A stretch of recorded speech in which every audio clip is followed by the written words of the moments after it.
Hi, everyone. Thank you for listening in on this. My name is Michelle Valiukenas, and I am a mom of three.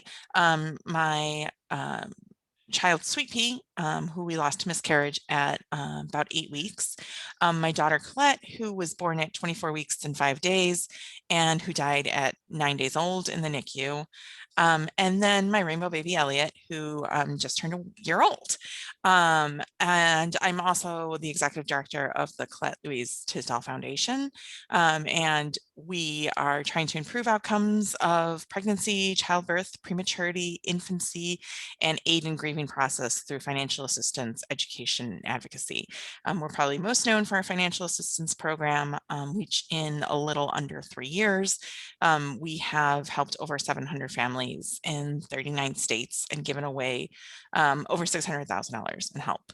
And I'm so thrilled to have Megan Hanson with us.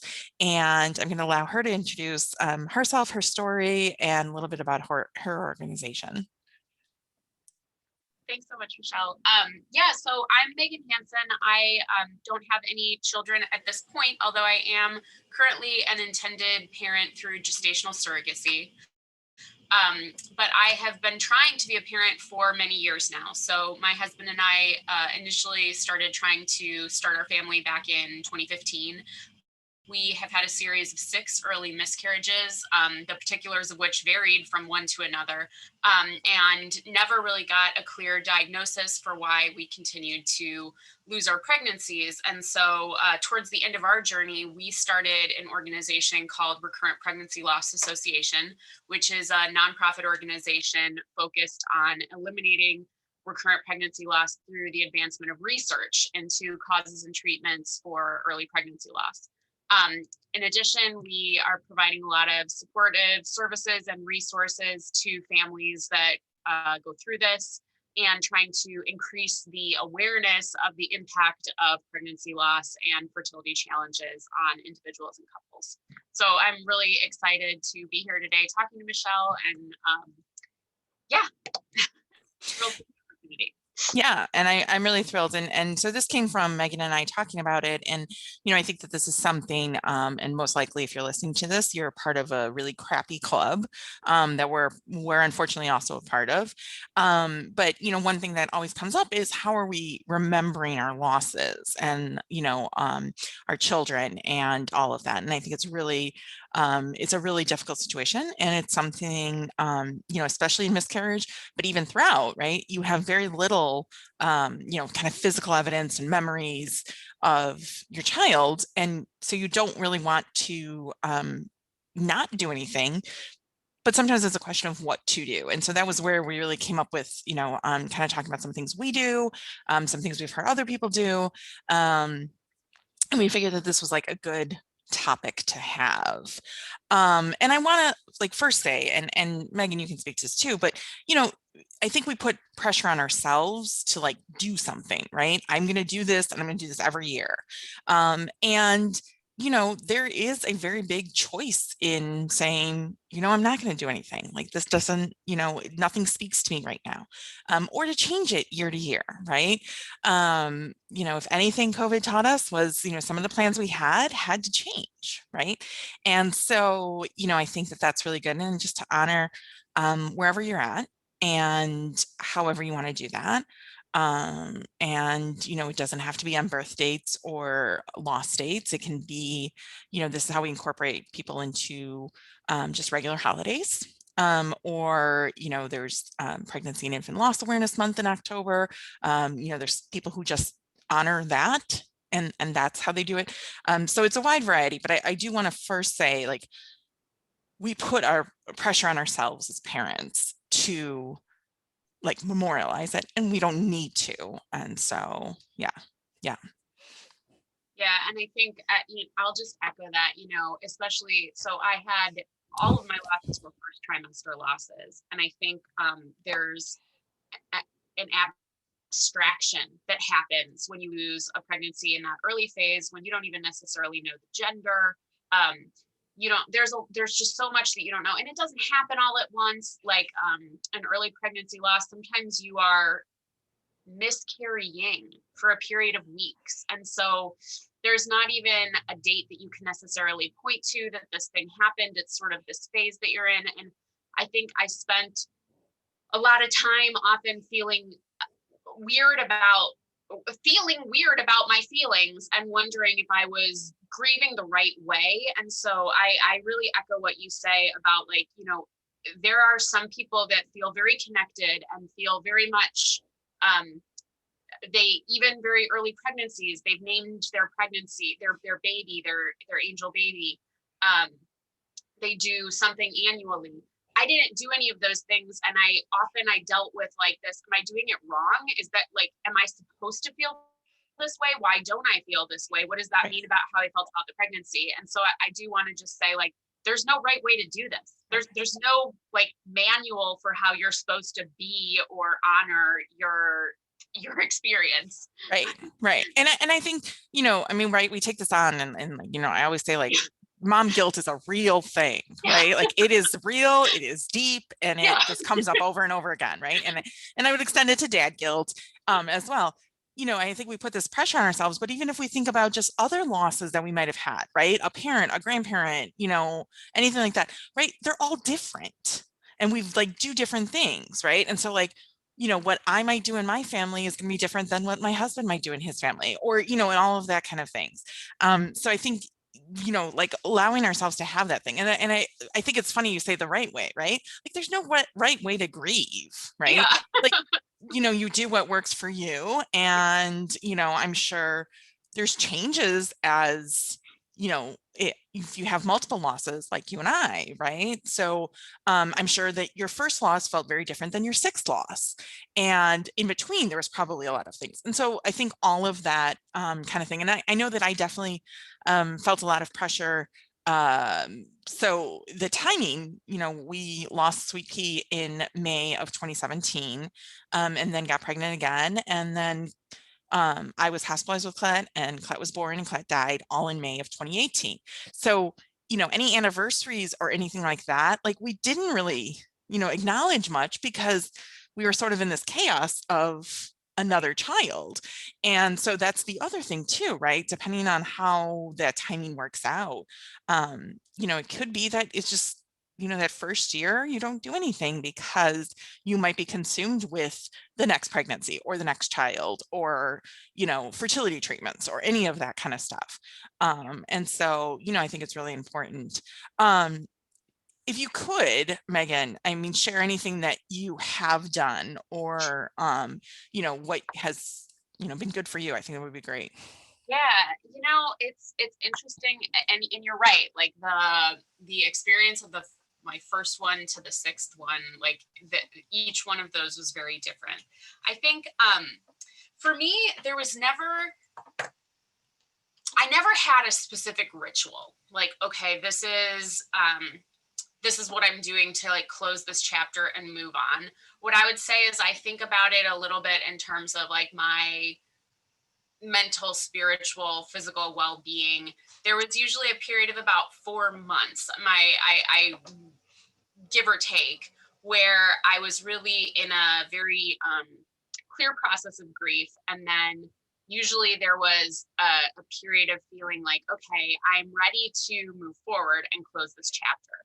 And, like, some of the things that stick out in my mind of what did I do when I was closing that chapter and moving on to more action? Sometimes I think that it was like there was a level of physical activity that took place. So, like, as an example, my sister and I trained for and ran a half marathon, the only one I have ever run. I'm not sure that will happen again. But, like, that was sort of a big thing that I did after my first 2 losses, in sort of closing that out before I entered a new phase of infertility treatments. My husband and I did, like, a really big camping trip in Canada. It was immediately following my 5th loss, and we didn't plan it necessarily because of that. But I think given the stage and the phase that we were at, like, we definitely both went into that experience thinking, okay, like, this is something that we're going to do together and spend this time and energy together coming out of this period of loss. So I think that sometimes there were things that I did, not always with the specific intention to grieve the loss, but that it was like, this is something that I'm doing for me to get my mind in a different space and to allow myself some distance from what I just went through. So I don't know if that makes sense. Yeah, no, that totally makes sense. And I think like the trip is really good. We have really good friends who now, after several recurrent pregnancy losses, finally do have their rainbow baby at home. And throughout this, when we would talk to them, we would talk about, and I believe I was trying to remember the exact term that they used. I think it was something to the effect of like their miscarriage escape, right? So they would go out of town every single time that they kind of experienced that loss, right? Within a couple weeks of the loss, they would make some plan and they would just get away for a few days. And that's not to say that it heals everything, but but I think it's a way to that distance, to kind of give the distance and to commemorate the loss, to say like, we took this trip, and and sometimes I think you can find meaning in those trips. One thing, I have like a whole list of, from different people who have shared different things that they've done and things like that. But one of the things, and I do this, is people talk about writing their child's name in the sand, right? Or a nickname, if you haven't named a child yet. For our miscarriage, it's Sweet Pea, because that was the size of the baby as we lost that baby. And so, it just became, that was the nickname, and that's what, we named it. And again, we didn't know. We could have found out because we did IVF. So we could have found out, but we didn't know if we were having a boy or a girl. And we've chosen not to find out because we just don't feel like that's necessary for us. But doing right. But doing things like that, I think, are really important, and those are ways that you're honoring your child, and ways you're doing this. And I think that that's really important. And it's funny, I don't even know that I would have said, even having this conversation, I'm like, I did really tend to take a trip after every time. I can tell you even the specific trips. It's like, after the first one, I went to Harry Potter World with my mom and my sister. Like, after our sixth one, we deliberately went to the beach. And I just think that there's a little bit of, a vacation always takes you out of your normal day to day. And so it does allow that momentary, like, let me step away from, let me allow myself the space to feel whatever I'm going to feel before having to come back into regular life. Yeah. And I think, and to me, it seems a little bit symbolic too of, it is a postpartum, right? Without a baby, and much earlier than we intended, and in a different way. But, much in the same way of, when you bring a child home, there's sort of this like old school, like, now you're home with just the family, right? So just, you and your partner and your baby. And if there's other children, them, like, it kind of becomes a very centered thing for at least, a few weeks usually. And so I feel like that vacation is kind of doing something similar, right? Like taking that and like sort of making that little bubble, that little protective nature as well. So I think that that's really important, and, really something that does it. And, and I think, whatever it is, right? And it changes. I think one of the things that I remember is after Colette died, I would go to visit her grave just about every day. And, and I needed to like just check in every day. And so sometimes I would go and I would sit and I would talk to her for a long time. And sometimes it was just like a stop by, right? It was like, I'd drive, I'd park, I'd go out to the grave, I'd say hello and, goodbye. And then I would get back in my car. And I needed to do that. And I did that up through her due date. And then after her due date, nothing, like, no epiphany happened, nothing happened, but I noticed that I started doing it less, right? So I wouldn't go every day, I was going every other day, and things like that. And my husband had the exact opposite feeling of, he didn't really go at the very beginning. And then after her due date passed, he found himself stopping every day on his way to work. And so, it just ebbs and flows. And, I think that that's also something that's really, just really important to know that, it's going to be different for everything. So. Absolutely. Yeah. I wanted to ask you a question actually, because you and I, you and I have both gone through also the gestational surrogacy Right. process, and so I also think that there is a commemoration is maybe not the word I'd put on it, but sort of a process of closure that needed to happen when we decided not to continue trying to have children ourselves. Right. And it's a different type of a loss. It's like a different type of a closing of something. But Hmm. I do feel like, when I look back at what we went through in aggregate, there was also a period of having to be like, well, what am I going to do symbolically, or what are the changes I'm going to make as I move on to this different phase of Right. journey and phase of life? So I didn't Right. know if you had anything. Yeah, no, that's a really good point. Yeah, because it is a loss. And I will say that it was a loss that surprised me when we found out our surrogate was pregnant. Um, we were thrilled and excited and everything. And about 2 days later, I was hysterical and just like, Yeah. did we make the wrong decision? And I just felt that loss of caring. And, you know, one of the things that, freaked me out the entire pregnancy was I going to be able to bond to my child? Mhm. Right. Because I wasn't caring. And I often say, like, yeah, all I did was hold him for, 0.2 seconds. And I was like, well, that was the stupidest worry I ever had, you know. Yeah. Um, but that was really hard. And so I did do some things that made me feel more connected with the pregnancy. So first of all, we were lucky. We had an amazing um gestational carrier. She was awesome. Totally, like, just constant contact, pictures, everything. We went to all the OB appointments. Even in the heart of COVID, we would go and just sit in our car and like Yeah. FaceTime appointments and things, and then we'd get to see her. And so that was all great. But I think I did some things like, one thing I found out about, and I did this, there are these uh their charms, and basically women wear them low on the belly, and it essentially makes a small, really small, like light sound against the belly. And so women wear that while pregnant, and then they wear it afterwards to calm baby down once baby's born.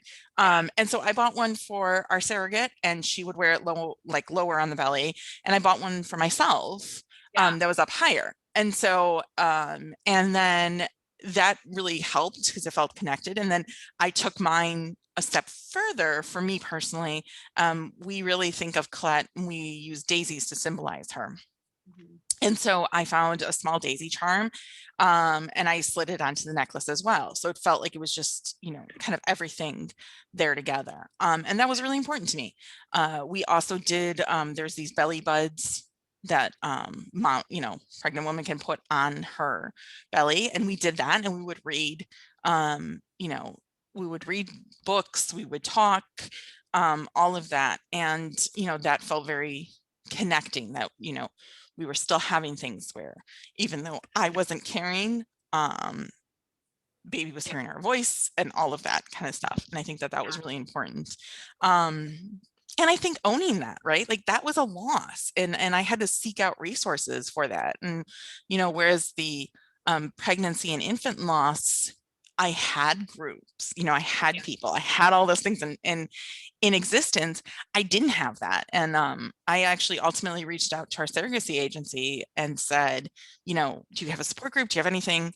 And they weren't running a support group, but they did say to me, like, we can connect you with another mom who experienced some of this. And I talked to her, and it was great, like just to know that I wasn't alone in feeling those emotions, I think was so powerful. And that's another thing that I think we don't include as just, ways to, deal with the grief, to memorialize our children, is, being involved in a support group, whether it's online or in person, um, you know, doing those kinds of things, being part of different, social media groups.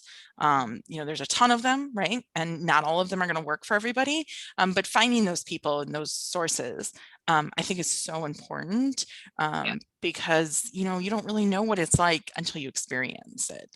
And so yeah. Yeah, I think that group piece, it is such a powerful tool, and especially like when as I I mean, I've done, you know, I've heard from other women a lot of things that they do specifically for their own losses. Like I have a friend who bought like one of those little Japanese statues with like Mhm. the bibs on them, which are the kind of memorial for lost children. And she did that for every one of her pregnancy losses. You know, for me, I did a lot of journaling and a lot of like art related to my losses, but I think that it wasn't like I said around necessarily specific dates, but I participated last year in a lot of the Wave of Light events that were happening during pregnancy and infant loss awareness month. And even if and I think like even if the month of October isn't like specifically dates that are important to you, there was something really powerful in a group of people coming together to say, hey, we all are part of this terrible club. We've all shared this terrible experience, and we're going to honor it collectively. That I found really, to your point, it's like just that validation of, okay, it's not weird that I'm feeling this way. Like other people feel this way, and we can all honor it. Right. Yeah. And just to explain a little bit about the Wave of Light for people who don't know this. So October 15th is considered like, in the month is the day that's really important. And that's kind of key. And one of them is Wave of Light. And so essentially what it's saying is it's a worldwide thing. And it's basically saying that at 7 p.m. in your time zone, you light candles in memory of whether it be your child, somebody else's child, just in general for parents going through it. And, you can light as many candles as you want. And, you light those candles. And the idea is that it's a wave of light throughout the world so that everyone in every time zone is having this at 7 p.m. and then going through. And yeah, I mean, I think that that's so true, right? We did a wave of light in a group like that in person our first year. And that was like, I think like anything of this, right? It's both amazing and powerful and really healing and affirmative. And it's also really difficult and it's hard to do at the same time, right? Which is like the other thing that we need to recognize in this, right? None of these things are really joyful, like, I mean, you're commemorating what, something that you don't have, right? And something that is a severe loss. And I but I think appreciate you said that, because like while I participated in Wave of Light, it was with a very, very large glass of wine in my hand. And right. It was like, right. I'm doing this. This right. is great. Exactly. But I think that that's so powerful. And like even this past October with COVID, we did it virtually. But still, it was just very powerful that we all got to say, our child's name, if there was one, or nickname or whatever, and we all got to sort of like light those candles. And the candles, once they're not lit, like we have them on display, and those are very meaningful to us. And I think that that's also really something that's amazing. And that a lot of people, especially if people have had multiple losses, especially like I know first trimester losses are hard because there's not a birthday, there's just sort of the lost day and all that. So, sometimes people find a lot of power in just like this day that like the world is sort of focused on this, or the month of October as a whole. That's also something. And I think, when those dates are, doesn't really matter unless you find solace in certain dates. But, however it is, I think that that's really important. Yeah. And I think, there are certain actions. And so like, I have some things like, one thing somebody told me, and I actually thought this was like fascinating. There's a lot of talk about tattoos as memorials, right? And I actually have an idea of a tattoo. I just have to get over my, like, I'm going to do this to myself kind of thing. I feel right. But there are people who have amazing tattoos and everything, but and that could be child's name, dates, could be symbolic. But one thing somebody told me was for miscarriages, people get tattoos of the fruit or vegetable that it would be the gestational age, the size of the baby. And I thought that was such a cute, sweet kind of thing that like, if you don't, and I think, having experienced that and having experienced an infant death, like I know that there's such differences to both, right? And how we commemorate and how we process it and all of that. And I think that that was a cute way to say, like, even when it's an early loss and you just don't necessarily have all those things, right? You may not have a name picked out. You may not have had those feelings of, a nickname or anything like that. All of that, that you could do that at, that moment, and that could be your, commemoration. And then also it's something that, then you can decide, it's personal to you and you can decide to share it if people ask or not. And I think that that's also really important. So yeah, I really like that idea, and I wanted to share that one because that was cute. I love that idea. And I listened to a podcast. I don't remember which one it was, but and this woman that was talking on the podcast, she actually never had a pregnancy loss. She went through years and years of infertility and ended up deciding for them that they were going to build their family through adoption. So she has some adoptive children. But even in growing her family that way, as we talked about, there was still like a closure and a loss that had to happen as they moved on from their infertility journey.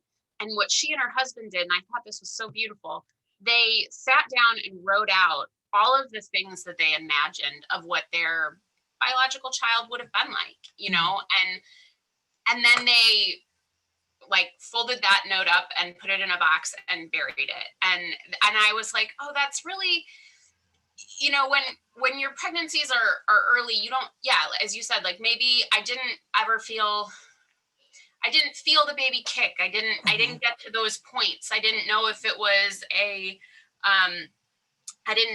a girl or a boy, but I certainly had pictures of what my future was going to look like regardless, and I think that I liked that idea. So I thought I'd share it, of like, okay, I could have written these visions and these imaginings that I had and put those to bed and allowed that to be the thing that Right. was buried or let go of. So Right. Yeah. And like buried or I've heard of people then putting those into a fire and doing that sort like of a burning cleansing, bowl kind of thing. Mm-hmm. And I think, a lot of the writing, like, writing a letter to your child, that's really, powerful. And I think something that, there are things that, in a normal situation, right, where baby comes home, where, there might be things that you write a letter to your child, right? And I think of like, when our son came home, I blogged throughout our journey and really wanted to, talk about pregnancy after loss, but also gestational carrier after loss and all the triggers.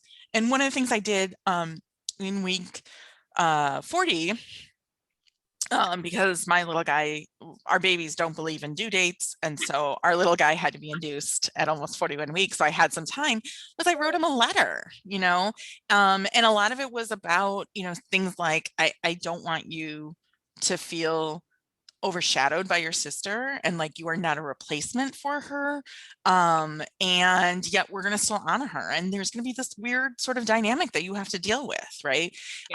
And he's been referred to as our oldest, and we have to sort of choose our battles on that and decide whether we're going to say this, but that's a difference. And so like, I think of that and I think like that's really powerful. And so if you did that for a child that didn't come home, or pregnancy that didn't continue growing, I think that that's really powerful to do.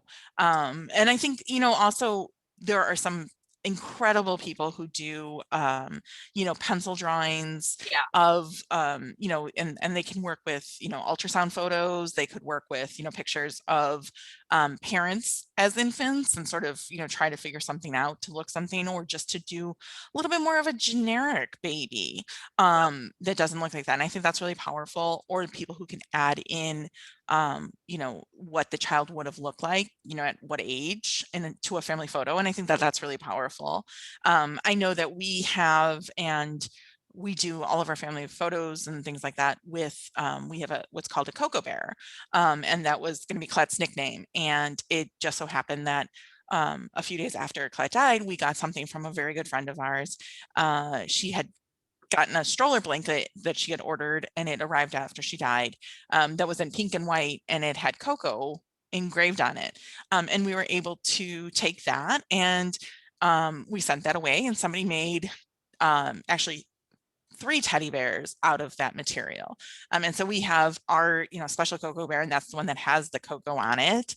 And then we have 2 more. And so one is in our son Elliott's room. And if we do decide to have a baby number 3 or 4, if we include Sweet Pea, then that will also go in that child's room. And I think that that's like, that's really powerful to be able to do. And so I think those are things, there's so many different ways and things that, we can remember those losses. Yeah, I love that. And what I love about that is it's like, it's personal, right? Mm-hmm. It's like whatever. And when I mean personal, like it's personal to what was meaningful to you and like the experience that you and your husband had with Colette, right? Like, and I think that's like whenever I think about like commemorating the experience of this, that's where I think it needs to start, is like what feels authentic for you. Mm-hmm. Because like that's the only person it needs to feel authentic to, like be it a tattoo or jewelry or a statue or a letter or whatever, it's like so that I love that about what you just shared, because it's like that's beautiful and it feels authentic. Right. Yeah. And I think, and giving yourself the permission to say that that's going to change, the necklace I wore when Colette first died was one of my good friends sent me a necklace that had an angel wing, had her birthstone, and had a C on it. Right. And I wore that religiously every day. That was really meaningful to me at the time. And it came from a very good friend of mine, and not the type of friend who I would normally have thought would have thought about this gift. So it really meant even more to me. And I wore that religiously. And then it got to a point where that wasn't like as special to me, and I did something different. And I've changed things over the years. One thing that has been constant is it's very rare. And I actually, as I'm saying this, I realize I think today might be one of those days. But it's very rare for me to not have some sort of daisy thing on me. And so that's meant like I have shoes that are super comfortable and they have daisies on them, and I bought them in every color so I could do that, and I have jewelry and and all of that. And I think that that's really important to me, that's just kind of an automatic inclusion of my daughter no matter what I'm doing. And that is really important to me. And so I think things like that are really important to honor and to do those things, whatever they may be. And that's also, I think, something that's very cool and very very easy to do. Yeah.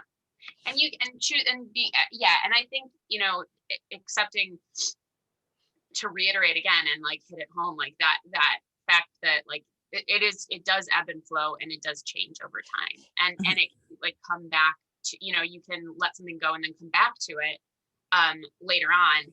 I think that's really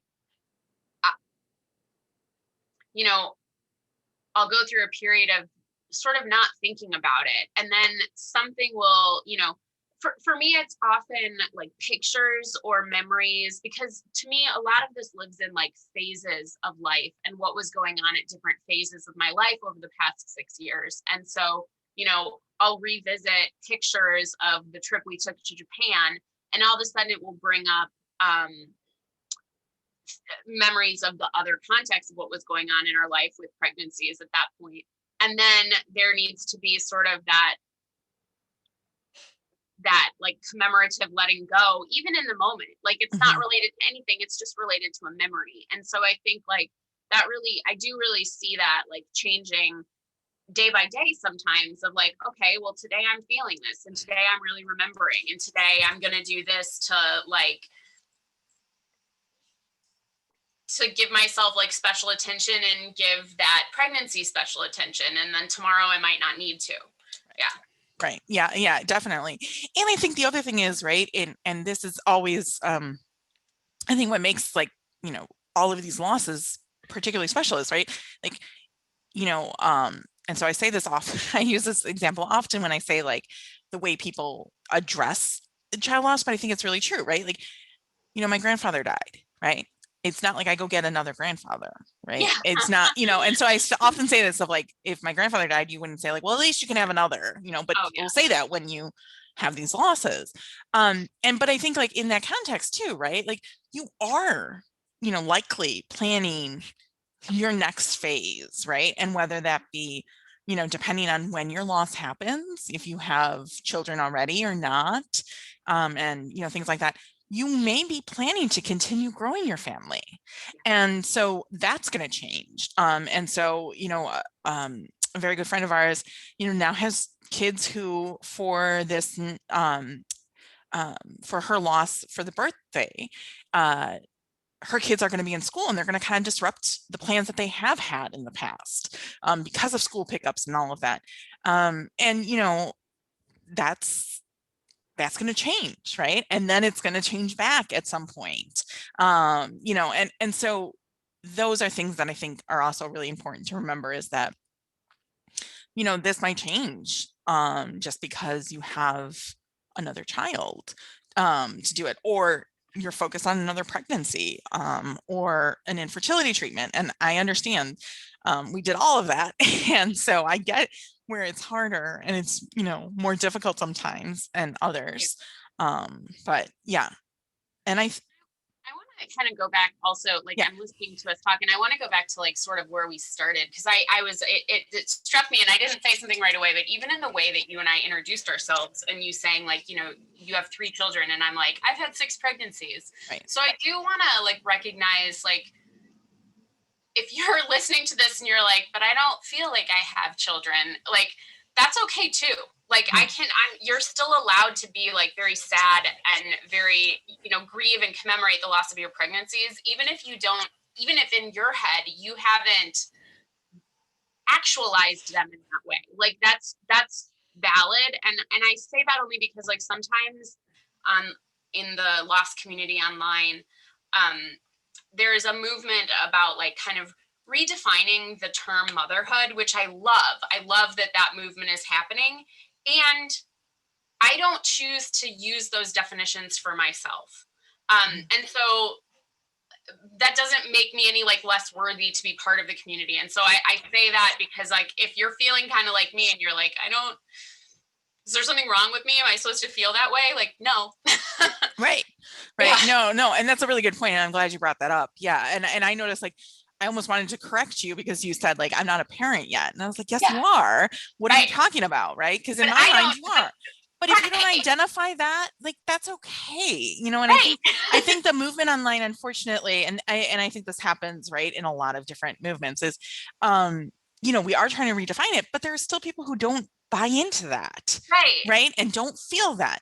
And that's okay, um, and there are people who buy into it, like, wholeheartedly, right? And there are people who think that, who identify being a mom, or being a dad the minute that they decide to start trying, or the Right. minute that there's a pregnancy, right? And I think that there's some logic to that, for sure.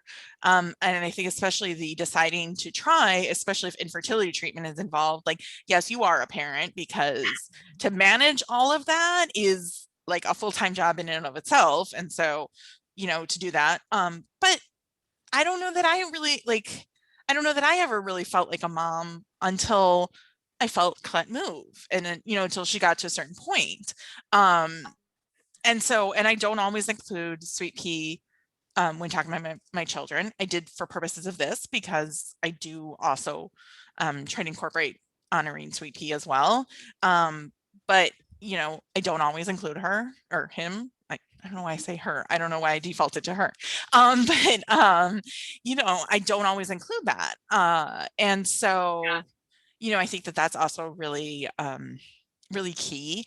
And, it's the same thing, I think, and I know that I have had this conversation with, different lost parents, is, when you get the questions like, how many children do you have? Right? Yeah. How do you choose to answer that? And I Right. vary,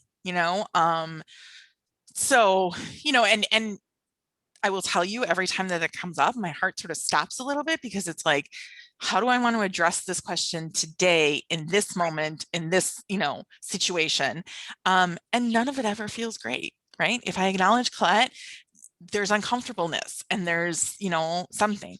And if I don't, then it feels a little bit like I'm betraying Colette. Yeah. And, and neither is true, but it does feel a little bit like that. And so, yeah, I think to your point, that's great. Like, however you identify it, I think works for you. And again, it's something you could change, right? Like, you know, I don't think I included Sweet Pea, and I really wasn't as open about my miscarriage until after we lost Colette. And then I felt like it was really important to include that as part of our story. Right. And so, again, that changes too, right? It's just however it works for you in that time. And however you choose to acknowledge, or at times not acknowledge, you just don't want to have that conversation, is also important. It's in, yeah. And I because all of it, like all of it shifts. I was ready as I was thinking about our conversation, like leading up to this, I was like writing down things. And here's, here's something that has shifted for me even recently. Like, there's this part of me that's like, oh yeah, I'm like an old pro at this whole, like trying to start a family thing. Like, it's been a while. I'm very familiar with my grief. But so here, like one of the things, and this is maybe not specific to commemorating losses, but like we still have 4 embryos, right? From going through the IVF process and now going through the surrogacy process. And I've been thinking about those a lot, because even my feelings around those embryos have really shifted over time. Mm-hmm. And I think for a while when we were not having success, it was like, oh, they're just these like abstract cells sitting in a freezer somewhere. Well, now all of a sudden they're like growing into a human child in my surrogate's body. I'm like, oh, all of a sudden my feelings around the potential of these embryos shifts. And so like all of these things are a moving target, like things that you at the start of it, you're like, I would never consider that. All of a sudden you find yourself like very deeply considering that. I never thought I would feel this way. All of a sudden you find yourself feeling this way. And so it really does. It really does. There's a conversation, or I've seen a couple posts recently about naming, and people that are they are struggling to assign a name to their child that they've lost, because they don't want to like burn the name that they wanted to save for a child that lived. And I was like, I totally understand that, because I feel that with my last pregnancy was an IVF transfer. We knew the gender, and I had a name that I loved that was like the front runner. And now that we're expecting via surrogacy, I'm like, I don't feel like that name can even be in contention, even though it was never formally assigned through any birth certificate or anything. Right. So all of this is very messy. Right. Yeah. No. No. And the embryos, I think that's a great example of, how, the definition of this, like I've known people who name all their embryos, and I'm in a similar situation, only a little worse. We have 14 embryos. So, I was like, you're saying this, and I was like, oh my God, I know that's that thing I have to like somewhat at some point we're gonna have to deal with, right? Because I'm not going to try this 14 more times. You don't need a football team. Whether it's me or a surrogate, we're not going to even try 14 times. Like, nope, not happening. But I think that's really important. And I think like that thing, right? It changes. And one of my friends explained this about infertility, and she said, the goalpost is constantly moving. Totally. Right. So like when we first met, when we first talked to an infertility doctor, I said, hell no to IVF. Right. I was not going to do that. And then, I go through this a couple of times and I'm like, man, our chances of doing anything else, even with me being on drugs, are so low. You know what? And so you move the goalposts to, okay, now we're going to try IVF.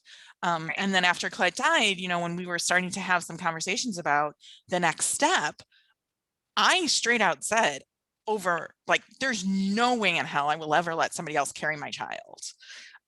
because at that point, that's where I was at. And then, and then that goalpost changed because, then I really started thinking about it and the fears I had of being pregnant and all of that. And does that, I think that that's really, important that that changes too. And I'm glad that you brought up some of the infertility stuff, because I think we tend to think of infertility and loss as two separate things. And, Yeah. infertility is a series of smaller losses, right? Yeah. And, I think that that's also really important to realize those as well, right? And so like when we're saying things of like how we visualize how our family, kind of should have looked like, had not been for losses, I think there's also that infertility, right? We had no reason to suspect that I wouldn't have had a child, wouldn't have gotten pregnant and had a child pretty early on. And so, looking at it and thinking like, now we're raising and we have a 1-year-old at home. And like, if anything had gone according to plan, we wouldn't be raising a 1-year-old, right? We'd be having an older child, and probably children. And so, those kinds of things where it's, thinking about that, I think is also really key to remembering that like this isn't going the way you expected. Well, and I think, and it's like with infertility, like I've had the experience of not, my challenge was staying pregnant, not getting Right. pregnant. But like you see, so many people that they post pictures of all of these needles surrounding the baby. And I think to like an outside observer, they're like, why the heck are you saving all those needles? Mm-hmm. But to me, I'm like, that's like, and I got rid of all my needles, but like I kept them for a long time because I think that was even a small like honoring of what I'm going through. It's like this is a physical process for me, and this is part of the pain of that process, and I want to like honor that. And getting off of all of my medications when we stopped trying to conceive ourselves, like the process of getting off all of my medications was actually a letting go and a healing part Mm-hmm. of it. Like, okay, I'm now no longer physically subjecting myself to these losses and to these medical professionals. And that was part of the commemoration of like moving on from this chapter. So Right. I think, Yeah. No. And I mean, going back with just the change of focus of the gestational care, I did another egg retrieval. We had two yeah, embryos, but it was really important to me. And so I did another egg retrieval. And that was so that I also felt a little still connected to this pregnancy and, and this child. That was really important to me. And so things like that. And I think, yeah, I mean, I will say, I was kind of like sort of internally like laughing to myself a little bit when you were saying that, because I just finally got rid of the last of my medications. And I did it about a week before my son turned 1, right? And like, I can fully say like I'm not doing any egg retrievals anytime soon.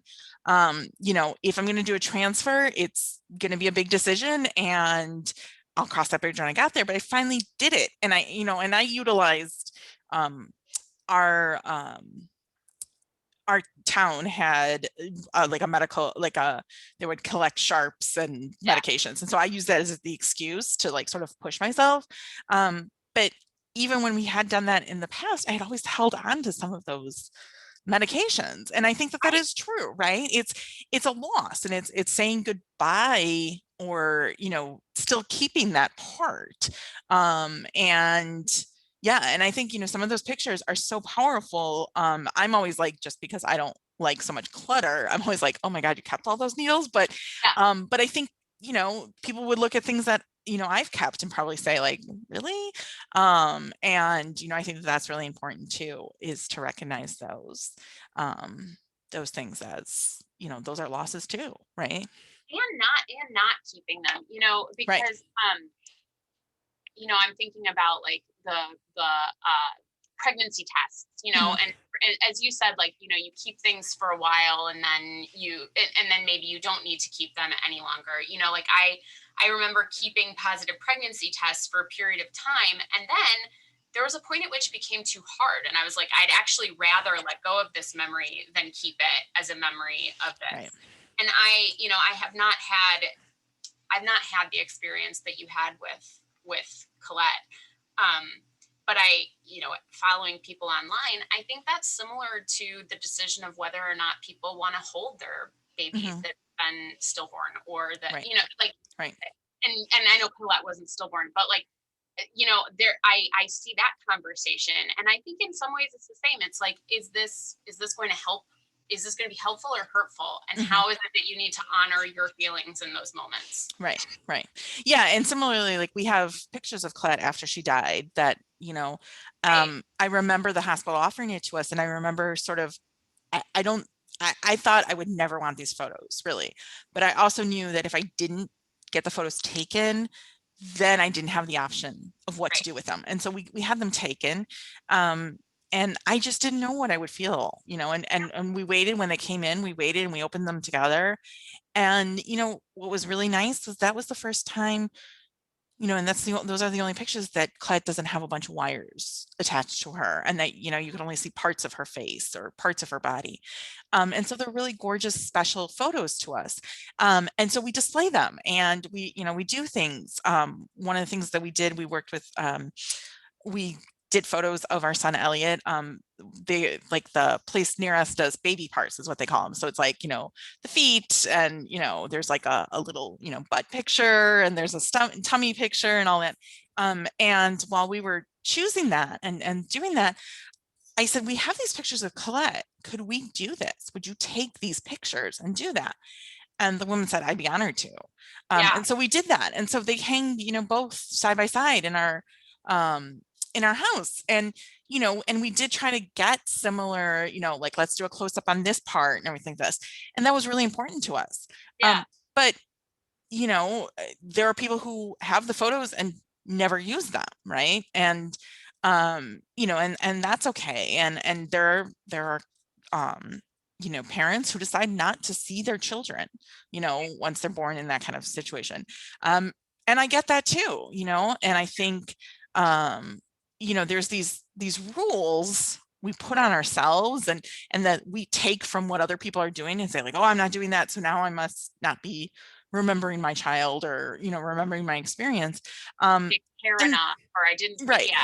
And that's not true. It's just not true. And it's gotta, you've got to do with what kind of like in the moment feels good for you.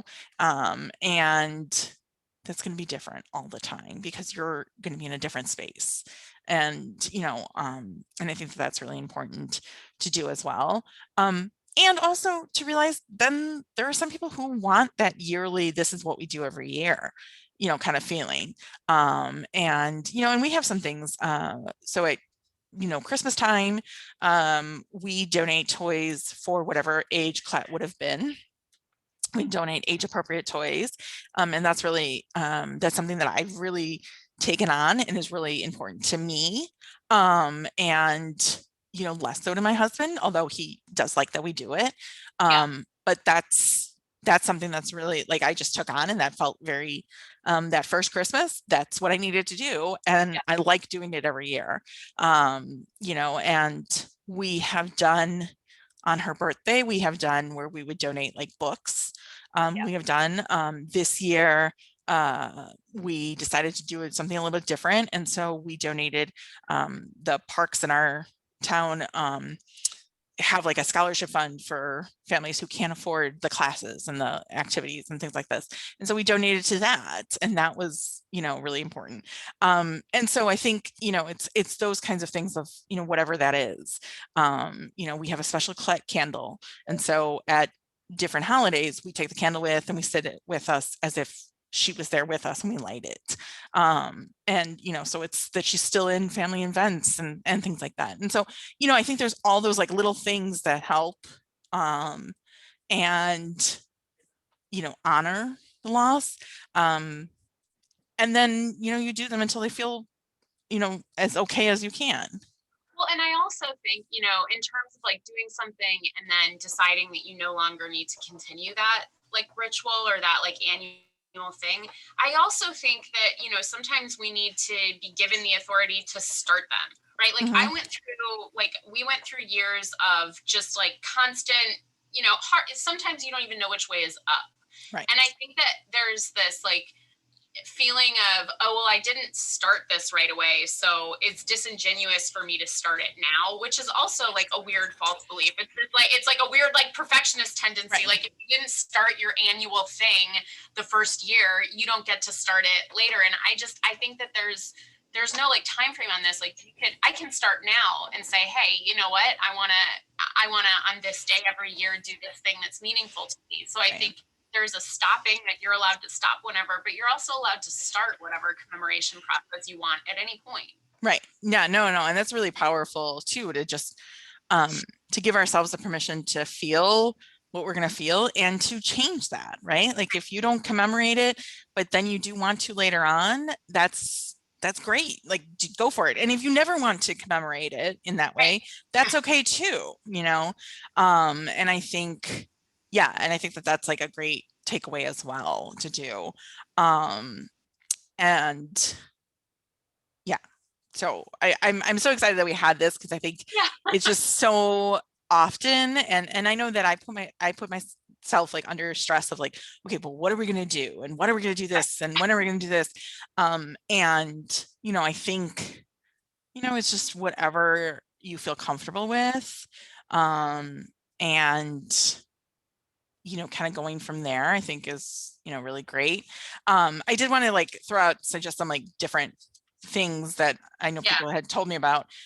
So, you know, I think, you know, the tattoos, I especially like the fruit idea or the vegetable idea of like size of baby at the point of loss. Some people do on a birth date or a day that they choose, where they'll pay for another birthday cake and sort of tell the bakery. We did this Colette's first year. We haven't done this since. A donation to an organization yearly. I know that either of us would love donations to our organizations or the multitude of organizations that you know, we would do.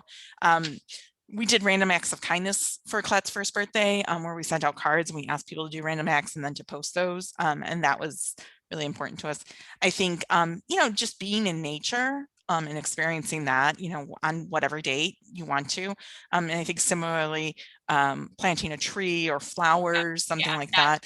I think that that's really important. I know that we have this sort of, in our backyard, we have this gorgeous tree that's been there forever, and we now have daisies that are planted around it, and we have a little stone that reminds us of Colette. And then just for Father's Day, my sister bought my husband, it's a wind chime, and it says in memory of Colette, and so we have that out there. And so like, to me, that always feels like Colette's space in our backyard, and so that's really nice. I think, you know, like I talked about bears, you know, candles, having, you know, having a birthday cake. One thing we do that has become a continual is I had terrible morning sickness with, but all day sickness with Colette. And so there's very little foods that I was able to regularly keep down. And one of the things was a place near us had these gyros. And for whatever reason, that was one thing I could consistently keep down, only from that place, whatever. So we had it probably 3 times a week, because at least we knew I was eating something and keeping it down. And so we'll have that on her birthday for lunch. And, you know, and it was really cool. Like this year, Elliott got to eat gyros for the first time, right? Like we did that as that. And so like, you know, that was fun. You know, balloon releases, lantern releases, memorial jewelry, you know, I think like those are, you know, creating any sort of like memory box or scrapbook or anything of anything you have, you know, for the pregnancy, for the baby. I think those are really important, or could be, you know, actually I should say. You know, I think arts and photos of things you associate with your child, you know, that does, you know, I know a lot of people do like the annual, like the March of Dimes walk for, you know, I think it's called March for Babies, that they'll do that every year. And that's like a annual tradition kind of thing. And I think, you know, that's an interesting one. You know, I think talking about them, talking about, you know, your experiences, I think that that's also a great way to, you know, commemorate your losses and, you know, and feel, you know, it's always nice. I feel like I always feel a sense of relief anytime around other lost parents, right? And so, because it's the stuff that you can say that, you know, most of the world won't understand, that people understand. And I think that's also really powerful too. Yeah. You got all mine. I had my little list here, and I was like, yep. Yeah. Yeah. And I would say the art, the family portraits or the things that you create yourself. Right. I have done little drawings of my journey. And like, for me, one of my things that I did was a little uterus releasing the lanterns into the sky. And it's like a drawing that I did, but it's with the 6 lanterns. So I think it can be art that you create, or, that you have someone create for you. Right. And things that are meaningful to you, and, all of that. And I think, you had talked about the naming thing, I think that that's often something, sometimes parents will choose to give, another child's, as a middle name, for example, or to pick something, that sort of maybe the initials are the same, or the initials are reversed, or something like that. And I think that that's really something very powerful. You know, I think those are always like things that are very symbolic to do, if that works for you, right? And if it doesn't, then it doesn't. And I think that that's, that's really important. I know that we did not intend to do this originally, but we did end up, for Elliott, he is a double T because Colette was a double T, right? And so, we like that, and it was really important to us. But, that was just something that we liked because I think it also made us feel like, we would have done that even if Colette had lived. Said like, oh, hey, let's start this thing where we have a double T in names, I think that would have been cool too. So, yeah, so I think it's always, a lot of little things. And, I think giving yourself permission and grace to start whenever, and to stop whenever, and to change whenever, and to do whatever, feels comfortable to you.